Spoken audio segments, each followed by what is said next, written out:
Hello students, welcome to the new video of DK Goyal full book solution series. So students, आज हम GST with journal entry chapter का पहला question करने वाले हैं।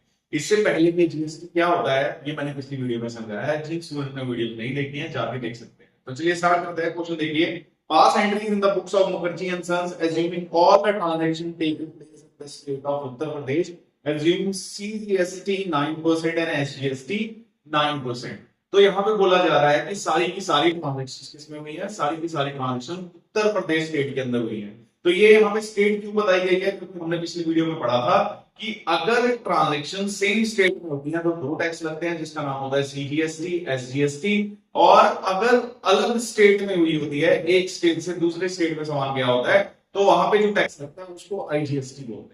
तो यहाँ पे आईजीएसटी टैक्स तो लगेगा नहीं क्योंकि सेम स्टेट में हो रही है। तो हमें कौन सा टैक्स लगाना है, एक सीजीएसटी लगाना है और एक कौन सा लगाना है, एक एसजीएसटी लगाना है। ठीक है, तो दोनों का टैक्स रेट हमें दे रखा है, वो कितना है 9%। दोनों का रेट दे रखा है हमें, कितना है 9% सीजीएसटी और 9% एसजीएसटी है। और हमें इसे जर्नल के साथ करना है। जर्नल के साथ मैंने एक बात और बताई थी कि जब हम किसी चीज को परचेज कर रहे हैं, तो किसी भी चीज को अगर हम परचेज करेंगे तो हमारा जो टैक्स होगा वो होगा इनपुट, और अगर हम सेल करेंगे तो हमारा जो टैक्स होगा वो कौन सा होगा, होगा आउटपुट। अब देखो जनरल एंट्री का रूल क्या होता है। जनरल एंट्री का सिंपल सा रूल होता है, जो भी चीज आएगी हम उसको पहले लिखेंगे, मींस उसको डेबिट में लिखेंगे, और जो उसके बदले में जाएगा उसको हम बाद में लिखेंगे, मींस हम उसको क्रेडिट करेंगे। ठीक है, ये जनरल का सिंपल रूल होता है। इस चैप्टर में हम जनरल के रूल को तो फॉलो करेंगे ही करेंगे, साथ में उसके अंदर जीएसटी के साथ लिखेंगे। मींस हमें ये पता लगेगा कि जो सामान हम देख रहे हैं उसके ऊपर कितना जीएसटी लगा था और वो उसके बाद वो सामान कितने रुपए का हो गया। इन एंट्रियों से हमें ये पता लग जाएगा बिल्कुल एग्जैक्टली कि सामान ऑलरेडी था कितने का और गवर्नमेंट को कितना टैक्स देगा उसके अंदर। ठीक है, और उसके बाद टोटल सामान कितने का हो गया। ठीक है, चलो एंट्री की हेल्प से देखते हैं इसको करना कैसे है। तो एंट्रीज हो रही है सारी मार्च के अंदर, तो मींस हम क्या कर लेंगे, कॉमन 2023 मार्च बना लेंगे क्योंकि सारी ट्रांजेक्शन मार्च के अंदर हो रही है। तो पहली ट्रांजेक्शन हुई है कब, मार्च के अंदर 4 डेट को क्या हुआ है, purchase goods of 5 lakh from Mehta Bros. हमने मेहता ब्रोस से 5 लाख रुपए का सामान खरीदा है। ठीक है, तो ये एंट्री क्या हुई, परचेज। तो हमारे पास क्या है, सामान, और हमारे पास जो आता है उसको हम लिखते हैं परचेज। इट मींस इसकी जो सिंपल वाली एंट्री होनी चाहिए वो क्या होनी चाहिए, परचेज पहले आएगा, बाद में कौन आएगा, किससे खरीद रहे हैं, मेहता से। तो परचेज टू मेहता ब्रोस, ये इसकी सिंपल एंट्री होती है। तो चलो उसको लिख लेते हैं। तो मतलब इसकी जो सिंपल एंट्री होनी चाहिए वो क्या होगी, purchase account debit to Mehta bros. ठीक है, ये तो इसकी नॉर्मल एंट्री होनी चाहिए। पर अब हमें इसके अंदर जीएसटी लगाना है। जीएसटी कितना लगाना है, सीजीएसटी और एसजीएसटी कितना, 9%। तो मैंने भी बताया है, देखो हम परचेज कर रहे हैं, तो परचेज जब भी करेंगे तो हमारा जो टैक्स होगा उसका नाम क्या होगा, इनपुट। मींस अब इसके ऊपर इनपुट टैक्स लगेगा, दोनों लगेंगे क्योंकि सेम स्टेट में हो रहा है, सीजीएसटी एसजीएसटी दोनों लगेंगे। तो मींस एंट्री के अंदर हमें क्या करना है, हमें ऐड करना है क्या, input CGST account debit. Tax सामान पे लग रहा है इसलिए सामान वाले साइड पे, और दूसरा लिखेंगे इनपुट एसजीएसटी अकाउंट डेबिट। अब देखो परचेज जो थी वो कितने रुपए की थी, वो थी 5 लाख की। अब इनपुट सीजीएसटी कितना लगाएंगे, सीजीएसटी का 9%। तो 9 से कितना होता है, 9 से होता है 45। इट मींस 45,000 हमारा हो गया। और एक बात याद रखना, सीजीएसटी जितना होगा उतना ही एसजीएसटी होगा। ठीक है, तो अब इसका टोटल करते हैं। इसका टोटल बनेगा 5,90,000। पहली हमारी एंट्री होगी, हम नरेशन लिख देंगे purchase goods from Mehta bros, that's it. ठीक है, चलो नेक्स्ट एंट्री देखते हैं। Sold goods for 8 lakh to Munjal and company. अब हमने सेल्स करा है, तो अगर हम नॉर्मल एंट्री लिखें सेल्स की तो वो क्या होती है, तो अगर हम सेल करेंगे, सेल होने बचा हमेशा क्रेडिट में आती है। इस एंट्री क्या बनेगी, Munjal and company debit to sales account, क्योंकि सेल्स हमारी क्रेडिट साइड में आती है। और सेल हमने कितनी ही करी थी, सेल करी थी 8 लाख। तो ये तो होगी नॉर्मल एंट्री। पर अब हमने इसमें जीएसटी लगाना है। तो जीएसटी लगाना है तो देखो सेल की तारीख पे जो जीएसटी होता है उसके आगे क्या लगेगा, आउटपुट लगेगा। मींस आउटपुट लगेगा, और आउटपुट का नेचर होता है क्रेडिट। मींस आउटपुट वाला टैक्स क्रेडिट साइड में, मींस आउटपुट सीजीएसटी सेल्स के साथ आएगा, क्योंकि सामान के ऊपर ये टैक्स लगता है। तो जिस साइड की सामान होगा उस साइड पे टैक्स को लिखा जाएगा। तो ये हो जाएगा आउटपुट सीजीएसटी, आउटपुट एसजीएसटी होगा। अब कितना था 9%, 8 9 था 72, तो आ गया 72,000 एंड 72,000 दोनों को प्लस करो, कितना हो गया 9,44,000।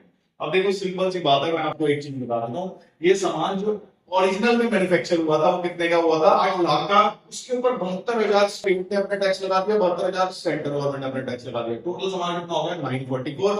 अगर मैं एक कस्टमर हूं, मैंने 8 लाख का सामान 9,44,000 में खरीदा, तो गवर्नमेंट को हम जितनी भी मार्केट में चीजें हैं, जितनी भी चीजें हैं, चाहे वो एक पिन ले लो, पिन से लेके एरोप्लेन तक, हर चीज पे जीएसटी लगता है और इसी तरीके से सामान महंगा होता है। ठीक है, लाइक आप कोई भी चीज ऑनलाइन मंगाओ, आप कोई भी ऑनलाइन चीज मंगाते हो तो जब उसका बिल आता है, जब आप फ्लिपकार्ट वगैरह, उसमें जीएसटी वगैरह सब कुछ लगा होता है, तो उसको ध्यान से देखा करो कि सामान ऑलरेडी में कितना था, इस पे गवर्नमेंट ने टैक्स कितना लिया और फिर हमें कितने पैसे देने।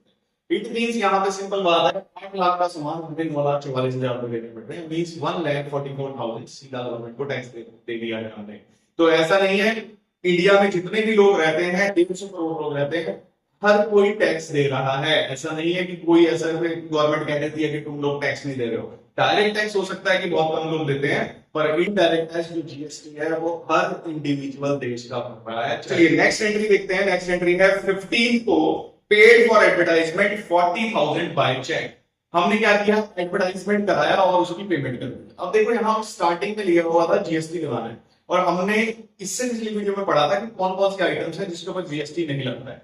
तो कौन कौन सी मेनली जो हमारी आइटम्स है जो हमें बुक में पढ़नी है वो कौन कौन सी होती है, सैलरी एंड वेजेस होता है, ठीक है, important goods sold to government होता है, एजुकेशनल सर्विसेज होता है, हेल्थ सर्विसेज होता है, ठीक है, इंटरेस्ट एंड डिविडेंड होता है। इसके सिवा कुछ और लिखेगा तो हम उस पर जीएसटी लगा देंगे। उसमें एडवर्टाइजमेंट नहीं था तो मींस इस पे हम जीएसटी लगाएंगे।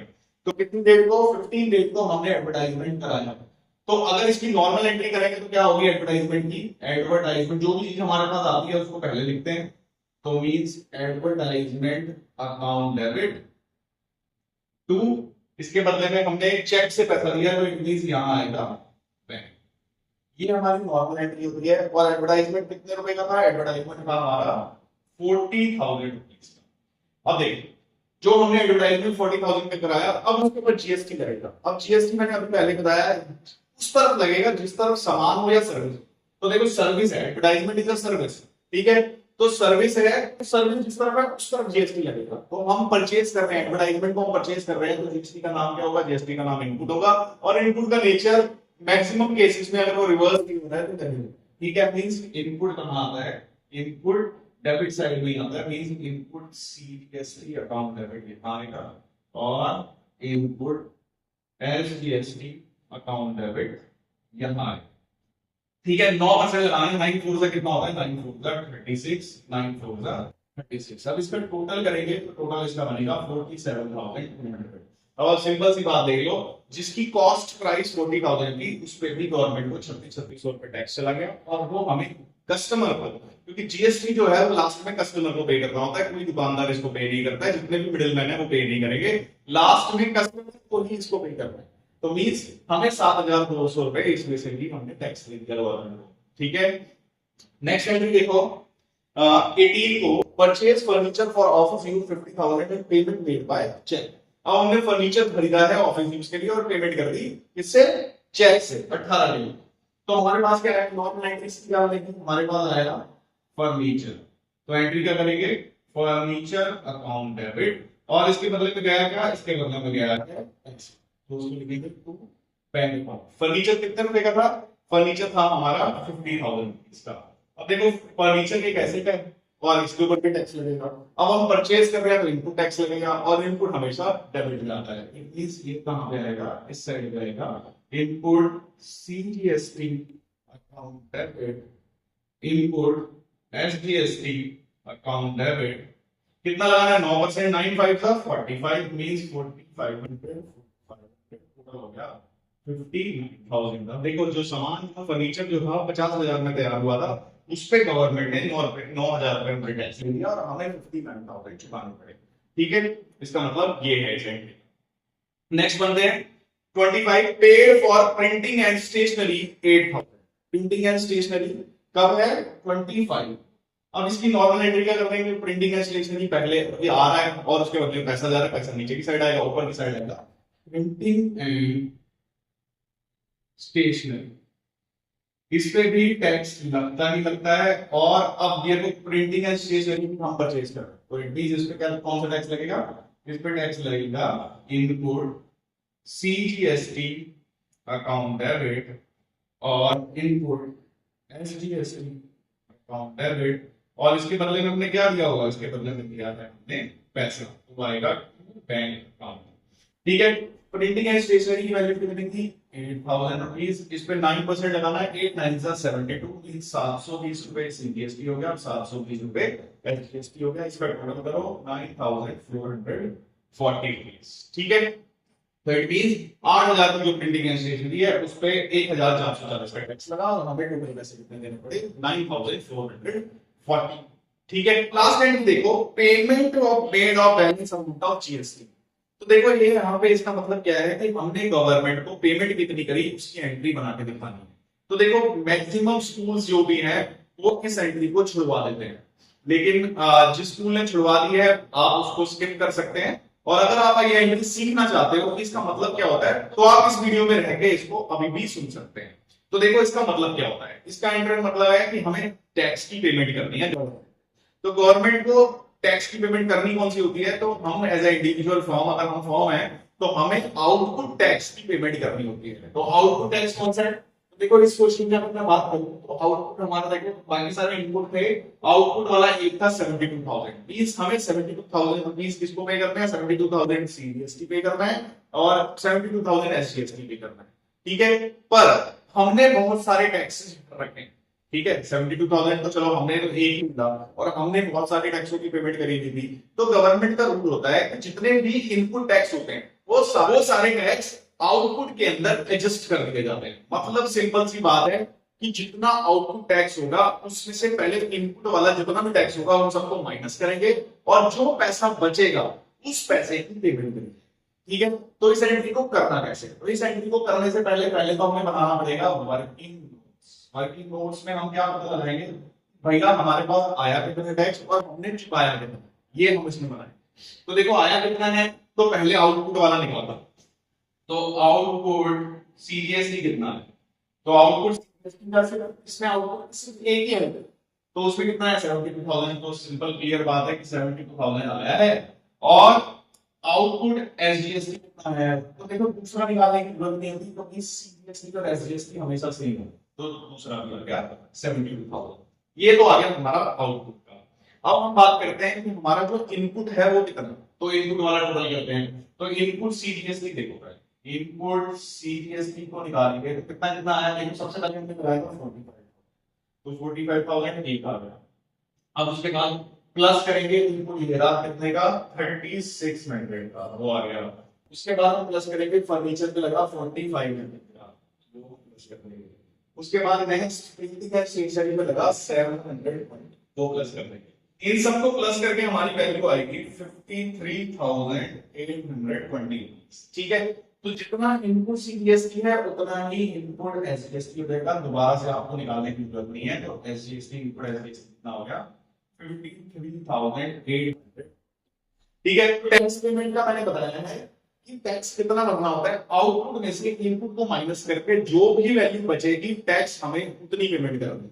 तो इसको माइनस कर लेते हैं, तो आप देखो आउटपुट का 72000, उसमें से मैं माइनस कर लूं इनपुट को जो है 53820, तो कितना आ गया 18820। जितना लिखा है उतना नहीं आ जाएगा एसजीएसटी सीजीएसटी सेम रहते हैं, तो एक का निकालेंगे दूसरा वाला ऑटोमेटिक आ जाएगा। अब लास्ट में इसकी एंट्री कैसे बनानी, तो देखो सबसे पहले हमें टैक्स कौन सा पे करना होता है, आउटपुट वाला। तो हमारे पास आउटपुट टैक्स आएगा, मींस एंट्री क्या करेंगे 31 को आउटपुट सीजीएसटी अकाउंट डेबिट।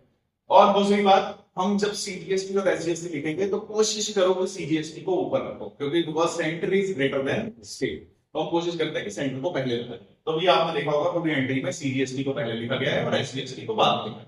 ठीक है, तो आप भी इसी चीज को फॉलो करिएगा। ठीक है, तो output CGST output SGST account debit. अब ये कितना कितना था, ये था 72, ये था 72 अब इसके अंदर हम इनपुट टैक्सेस को एडजस्ट करेंगे, तो हम क्या करेंगे, इसमें लिखेंगे टू, इसके अंदर चला गया भैया इनपुट सीपीएससी जो कितना था 53,820 और इनपुट एसजीएसटी इसके अंदर चला गया तो कितना था 53,820। अब बचा कितना 18,180, तो उसकी हम पेमेंट करेंगे बचे हुए टैक्स। कैसे बैंक अकाउंट कितनी पेमेंट करी है 18,180 प्लस 18,180 दोनों को प्लस करके पेमेंट कर देंगे। तो अब इन दोनों का टोटल करेंगे तो हमारी वैल्यू आएगी 36,360। ठीक है, इस टैक्स की हम पेमेंट करते हैं। सो आई होप आपको जीएसटी का कॉन्सेप्ट अच्छे से समझ आया होगा। मिलते हैं नेक्स्ट वीडियो में इस चैप्टर के नेक्स्ट क्वेश्चन के साथ।